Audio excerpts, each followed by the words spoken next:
Hey y'all, and welcome back to another episode of There's Danger Here. I'm Leilani, and today we're just going to jump right into it. Since Idaho is reinstating death by firing squad, I thought I would take this time to talk about the history and move forward. The media has reported on Idaho as it prepares to bring about the return of the death by firing squad. The state already has 8 death row inmates set to face the squad in the near future. In a weird twist, it'll use volunteers to fire the rifles, though it won't be just anyone who can take part. The volunteers must be law enforcement officers with high marksmanship ratings and have at least 3 years of peace officer standards and training certifications. The identities of the riflemen will remain confidential under state law, which is understandable. The squad will have 3 primary officers that will fire the initial rounds of shots and have 2 alternates on standby for a second volley as needed. The 6th man will be the one who loads the .308 Daniel Defense DD5P battle rifles equipped with scopes and suppressors and bipods. The 6th man also will direct the execution. The executions will be inside a chamber built into the Idaho Maximum Security Institution, where the inmate will be strapped to a specifically designed chair and will have heart monitoring equipment, much like when a person is executed in any other fashion, attached to them. Notably, a target will also get placed over their heart. An eye covering can be requested by the inmate after their final statement. The primary officers will shoot through a foot-wide opening and protective wall approximately 10 yards away from the prisoner.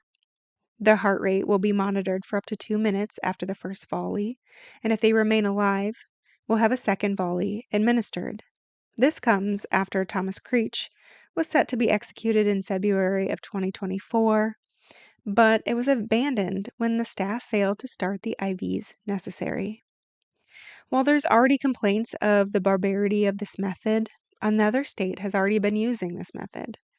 In fact, 5 states authorized death by firing squad for years: Mississippi, Oklahoma, South Carolina, and Utah, and now the addition of Idaho. Idaho is the only state to change the firing squad to be the primary form of execution, while the others use it as a secondary or if chosen by the inmate, and there have been a couple instances where inmates have chosen death by firing squad. South Carolina used the method chosen by death row inmate Brad Sigmon in March of 2025.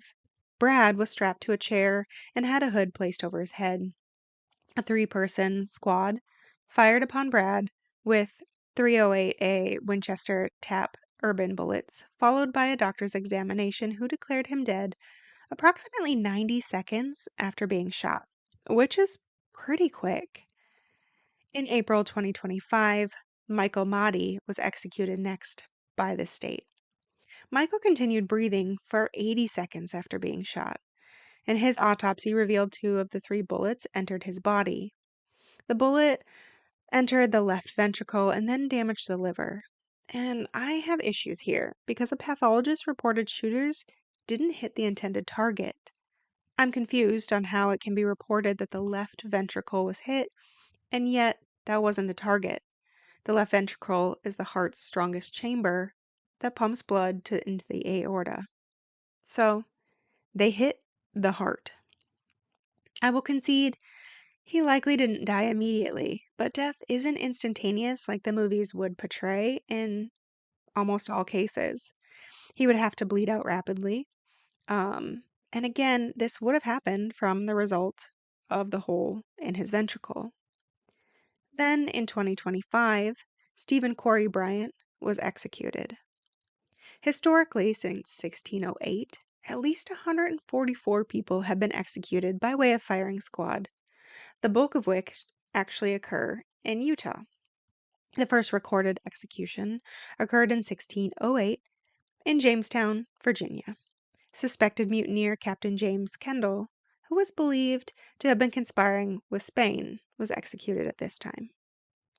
During the Civil War, at least 185 men were executed, most commonly as the result of desertion, though approximately 1% or slightly under of civilians were also put to death in this way at this time. In 1851, Utah designated 3 punishments for murder: shooting, hanging, or beheading. This state also used the firing squad during the time of the Old West. It's the most common form of execution. In 1913, Nevada executed someone in a version of the firing squad.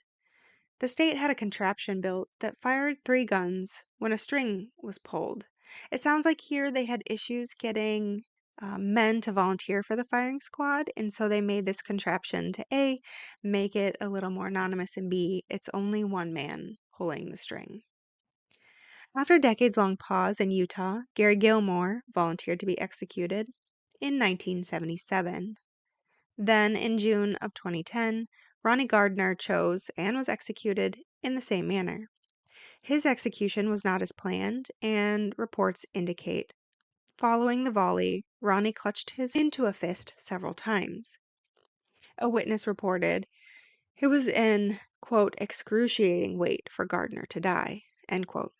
Autopsy showed the bullets landed to the left of Ronnie's heart.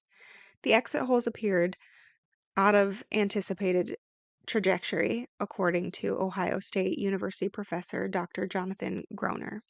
But again, I have issue with his report on the exit holes, unless he's also a weapons expert, simply because, as is well known by anyone who knows even the slightest about bullets, that they are affected by what they hit. I guess for the lack of better terms, anyway. So if it nicks a rib, the path can be altered. Going through organs and slowing can also change the way that the bullet moves and where it may exit.